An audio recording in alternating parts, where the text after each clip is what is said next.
every vote in every state and every town really matters. And I just believe that so fundamentally in my soul. I go out and register voters on the weekends. This is the most important election maybe of our lifetime. And I can't say enough about how it matters at the White House, but more importantly, at your local mayor's office and your county clerk just as much.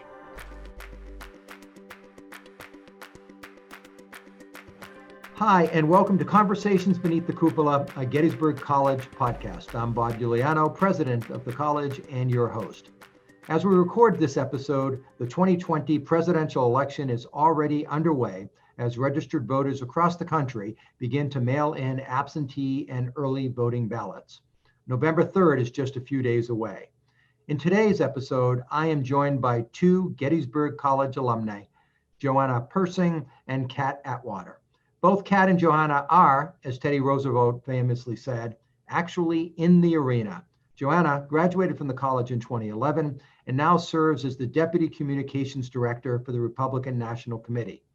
Kat, a 2007 grad, went on to earn a Master of Science in Democratization and Voting Systems from the London School of Economics. She now works for the Democratic National Committee as Deputy Chief Technology Officer. Together, we will discuss their work, the election, and how Gettysburg College prepared them for their role in politics. Johanna and Kat, again, thank you so much for joining me today and to talk about what I think is a really interesting set of topics that we'll discuss. I'm going to start with a really basic question, one I suspect you all hear from others as well. We all have heard of the RNC and the DNC, but I suspect we're a little less familiar, at least I am, in really understanding their roles in contemporary politics. And I know it's changed over time. Kat, maybe we'll start with you. What does the DNC do? Briefly, at least. Sure, I get that question a lot. The DNC is very much an infrastructure organization and a service provider to Democratic campaigns across the country and up and down the ballot. Our role as the national party is really to facilitate our candidates, local parties, state parties, and all of our grassroots supporters to engage with the small d democratic process and to provide resources, support, and avenues for the deep connection they feel with our values and how they affect everyday Americans. But the DNC is really meant to be a platform for candidates to spring off from, and providing strong support from tech to digital organizing to fundraising and communications is kind of where we add our unique value to our candidates and our voters. And just to be clear, Kat, based upon what you said, if there is a primary and there are competing Democrats, you provide services to all if they want it. Absolutely right. We want to be that neutral foundation for any Democrat, and especially in the presidential primary, all of the candidates who come forward who are bona fide Democrats to really have a chance to speak to voters and let the voters decide.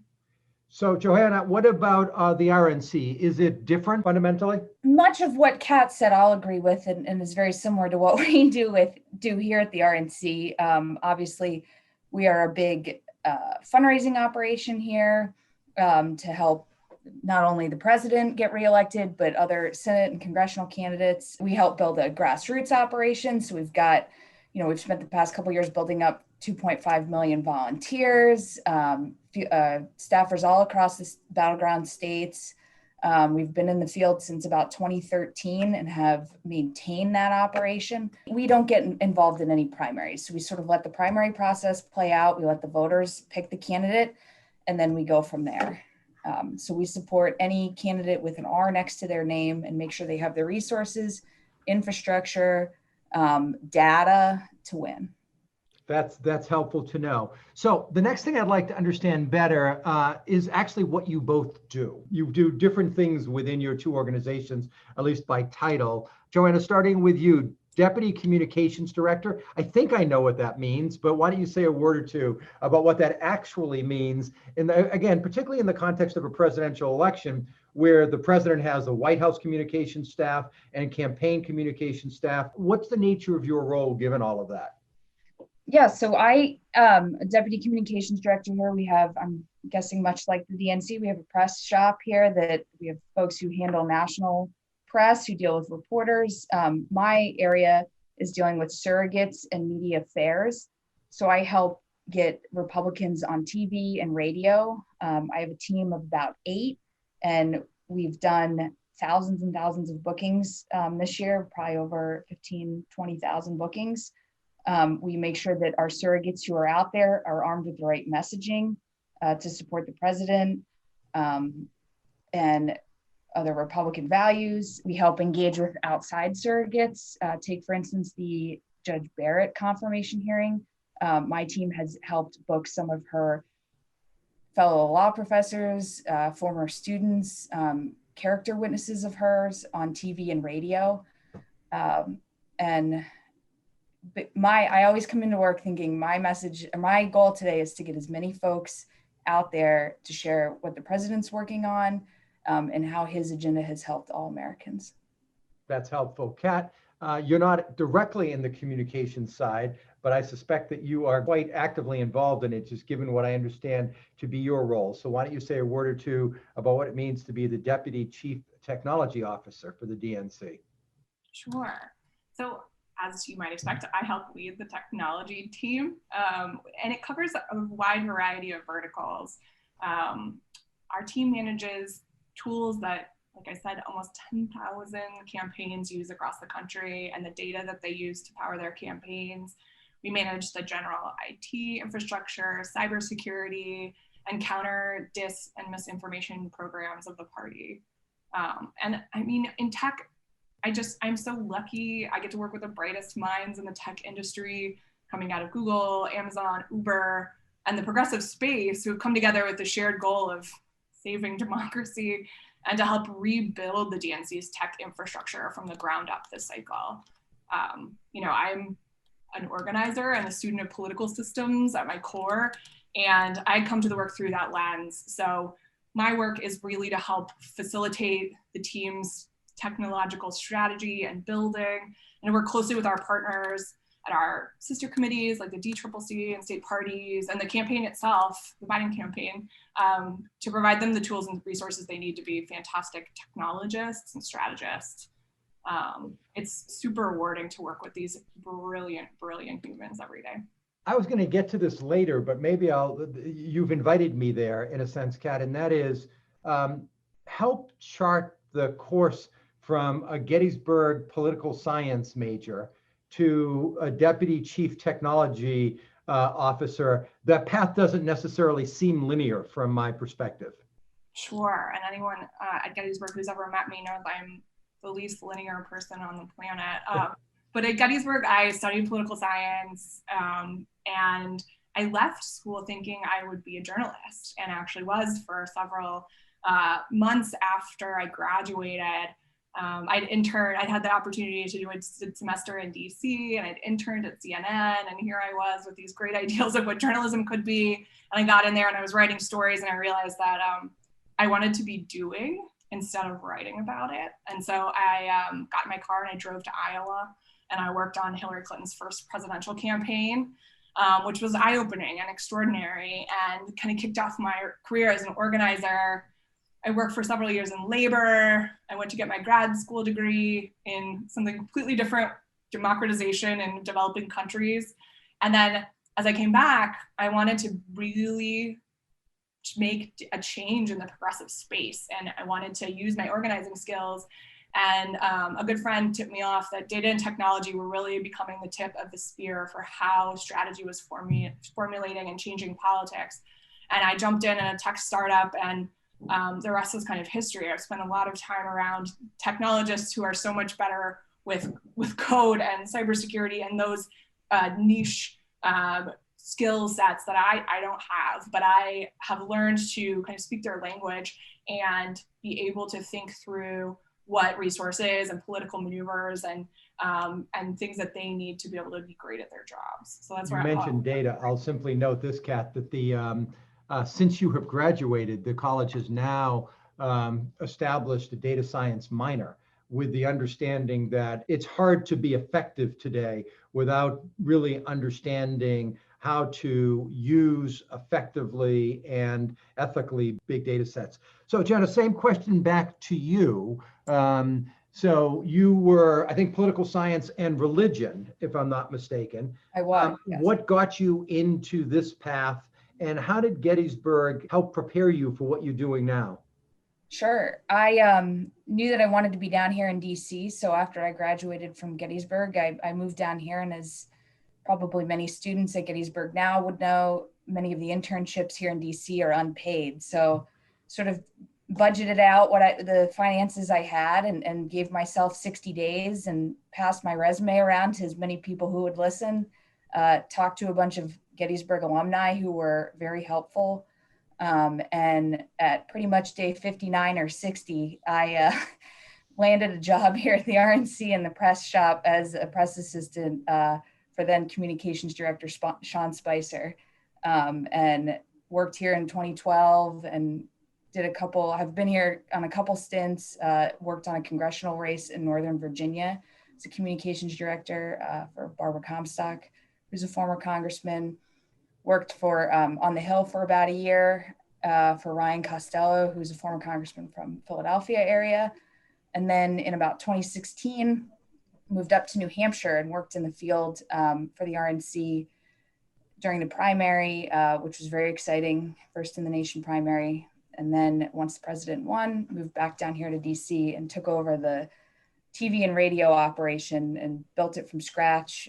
When I first started, it was just me and one other staffer, and we'd be up at all hours of the night trying to get folks on TV, but have since built a fairly good sized team, which is the largest in RNC party history for sure. Was this a path that you thought you were going to pursue when you were first year wandering through the campus trying to find servo? It was not, no. But I'm sure as many students and alumni can attest, you sort of just take a path and it works and things pop up that you never would have thought. Never thought I would have lived in New Hampshire, but I did, and very grateful for it and lucky to be a witness to history here. Both of you are underscoring something I say to our students all the time, which is just be open to serendipity. That is, you don't know where life is going to take you. And as long as you keep those blinders off so that you're willing to see and explore, you don't know where things will lead. So, and I think both of you, your life experiences seem to speak to that. So turning back to your day jobs, obviously one of the defining moments of this moment in time is the pandemic, and the way it has disrupted the way in which we live and we work. And by the way, I should note how we study as well.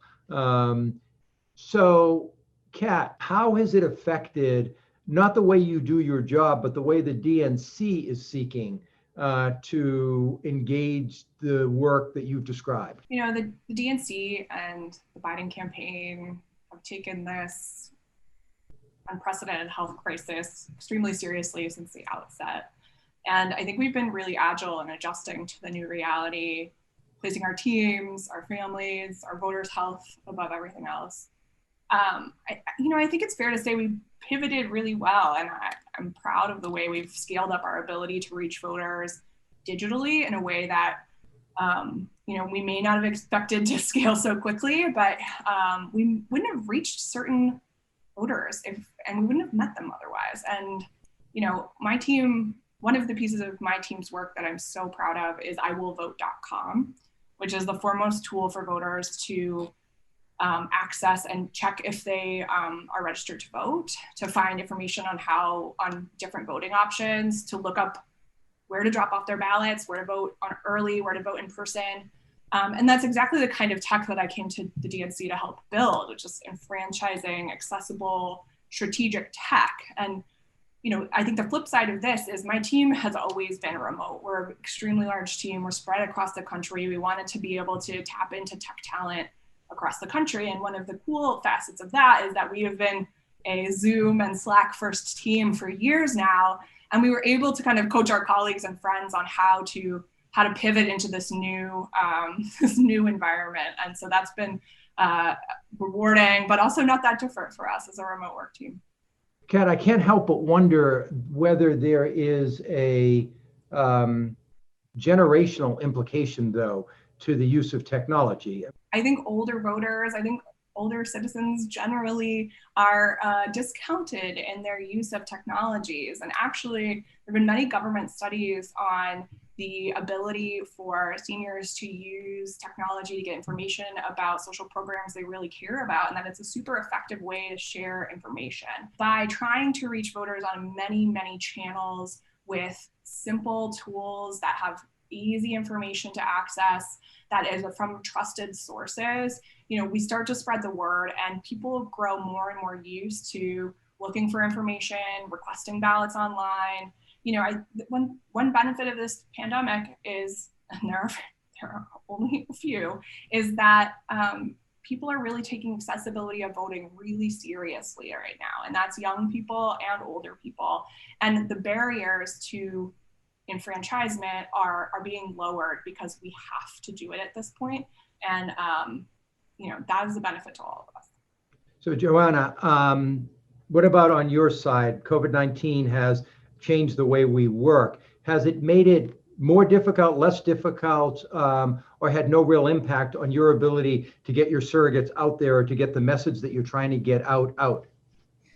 Well, at first, when everybody realized that they were going to be stuck at home in the middle of March, we quickly assembled some Skype kits and managed to find ways that we could get folks on TV that way, which was interesting and a quick lesson in being nimble on these type of things. But in terms of what the RNC has done, we switched to a virtual campaign back around the 13th of March and continued that through the middle of June.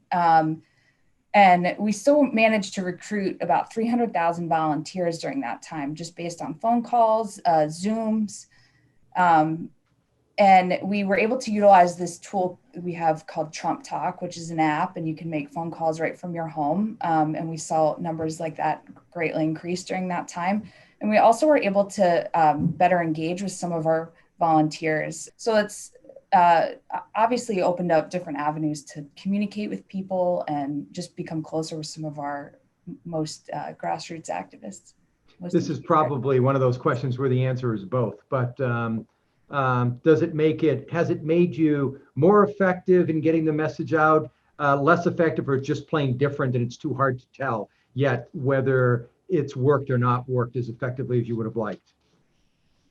I think a combination of both. I'll be interested to see, just in terms of using studios, like I'm sure everybody that watches TV realized that many of our major news anchors were broadcasting from their homes. I think that a lot of that may change moving forward, or you may not need to go to a studio. You can just do a TV interview Sunday morning from your house. So in that regard, I think it's definitely easier. We have seen more pets than we ever expected to see in the last several months. As you probably know, I came from Massachusetts, and one of the things about being in Massachusetts is that national presidential elections don't really take place because the state is very likely to vote in a certain direction, and so you tend not to get much in the way of political advertisements. Having moved to Pennsylvania, I've experienced a very, very different environment in which the volume of advertisements have changed. And that's still TV advertisements.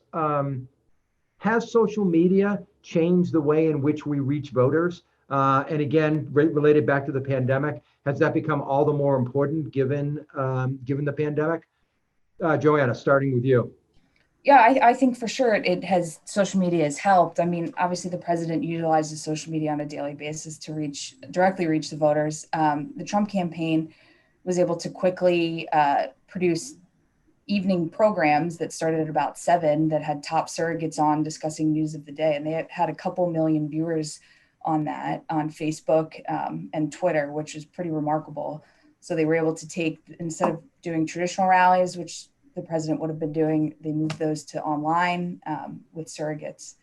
So I think we've been able to utilize social media during this time. Absolutely.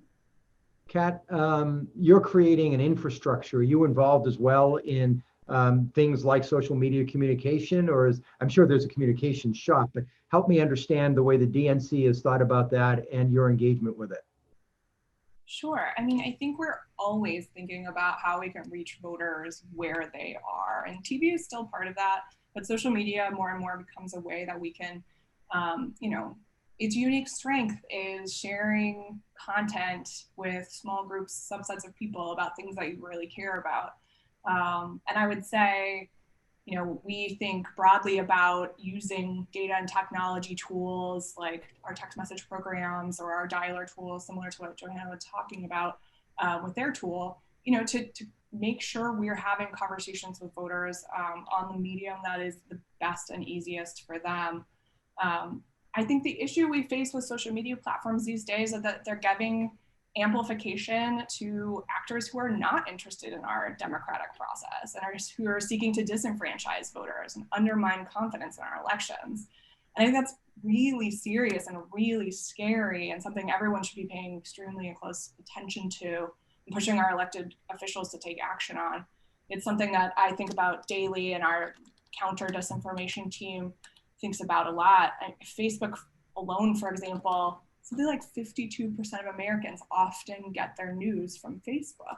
And the top news sites on Facebook are largely propaganda and tabloids. And that is alarming for every voter. We should be extremely vigilant about this before the election and in the immediate aftermath. How did your 4 years on this campus, how has that helped you do your jobs well or shape your aspirations for how did it land you where you landed, and how has it helped you do what you're doing? So Kat, we'll start with you.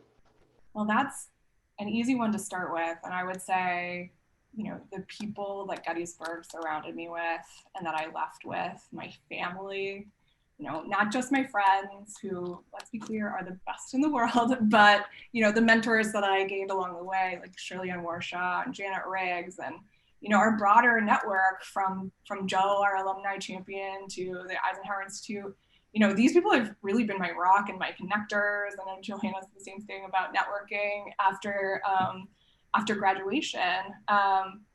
The people I met at Gettysburg, my best friends in life, so many of whom I see still year over year, they're the people whose values, my connection to them and their values drive my work every single day. Everything I do is for the people that I love so much, and Gettysburg has connected me with just the best in the world. I can't say enough good things about what I left with from campus, but just to kind of switch gears to the other side of the coin, the opportunities that Gettysburg provided, whether it was from first year experience where I was put in my dorm room and my first classrooms with people who I was in the Supreme Court track of the political science department, and we just talked about gun safety and reproductive rights at dinner table and in the classroom, and that really helped me, explore my values, really understand them better, spar a little bit, and kind of refine where I stood,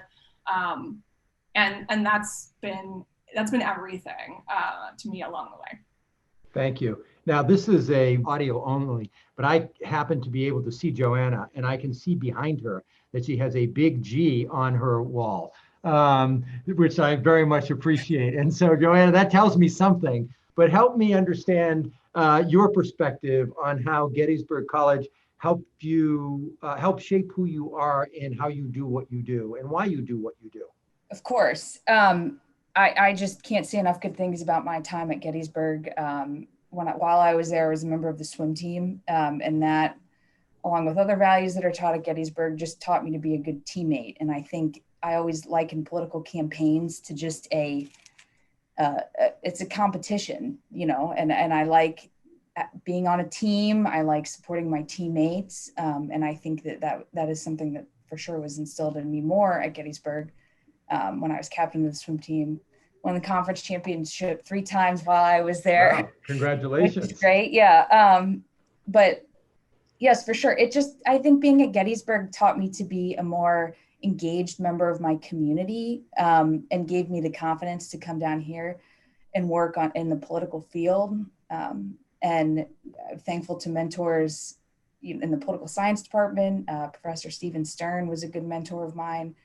And just, it also encouraged me to sort of get outside of my bubble and see how other people in the world live. I studied abroad when I was there, in Cairo. So that's certainly a unique experience for someone from the middle of Pennsylvania to go to a country that is far different than how we live here, and just gave me a different appreciation for things outside of my normal world. Well, that's a statement about what college is about, right? It is designed to expose you to different ways of thinking, different ways of being, and cause you to reflect on what matters to you. Absolutely. That is fundamentally what we're about. So let's wrap up with one last set of questions, and that is, we believe as a college in what you guys do, right? Which is getting engaged, finding something that matters to you, and applying yourself to it. This has a particular relevance right now as we undertake an election, which, regardless of what one's views about the candidates, it's an important election. There are very different views that the candidates have going forward. So how would you articulate to people listening, and particularly to our students, whether they should vote, why they should vote? How do you inspire them to get out and to have their voice heard? Kat, I'll start with you. Sure. I mean, I am a broken record on this. Every single vote matters in this election cycle, especially, and that's the presidency, the Senate, your local house, your town, your municipality. I think about this all the time. In 2019 in Virginia, the state house election was decided by pulling a name out of a hat, because after massive recounts, it was dead even. And I didn't know that. Yep. And the Kentucky's governor's race last year was won by 5,000 votes.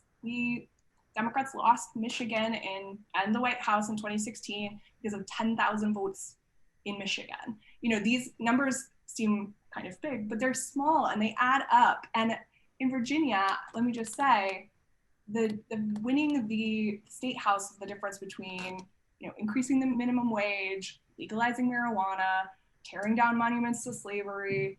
You know, every vote in every state and every town really matters. And I just believe that so fundamentally in my soul. I go out and register voters on the weekends. You know, this is the most important election maybe of our lifetime. And I can't say enough about how it matters at the White House, but more importantly, at your local mayor's office and your county clerk just as much. You're in the business of getting the vote out. Yeah.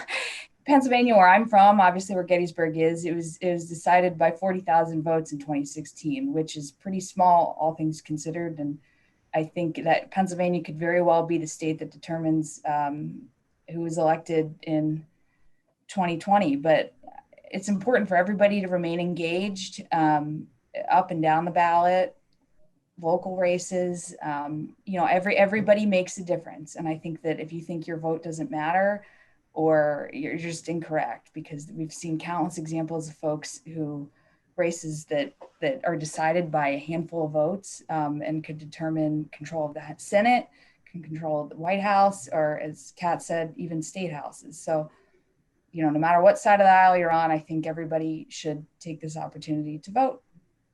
We are a participatory democracy. One needs to get out there. One needs to get one's voice heard.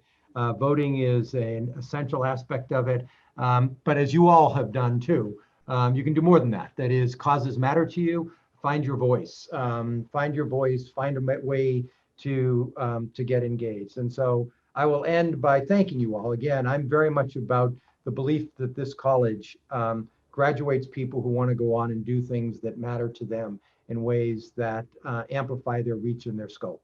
And you both have committed yourself to things that matter to you. And that speaks very well of what we try to do here. So I appreciate your spending time with us today.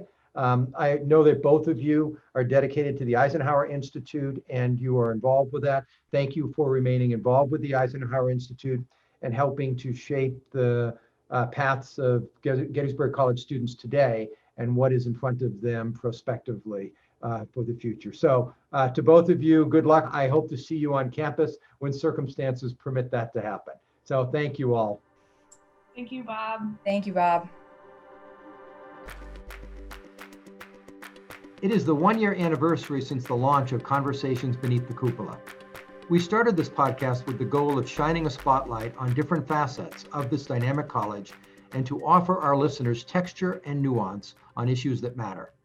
Over the course of the year, we've explored a wide range of topics, from Confederate monuments to the global pandemic, from our first-year seminar program to issues of racial justice, from the state of higher education to the legacy of a person with close ties to this community, Dwight Eisenhower. It's been a privilege to serve as the host of these conversations and to have the opportunity to learn from the rich experiences and the wisdom of our guests. To you, our listeners, thank you for joining us on this journey of exploration and discovery. I am looking forward to all that year 2 of the podcast has in store for us. As always, we welcome your feedback and suggestions for other topics that warrant digging into under the cupola of Penn Hall.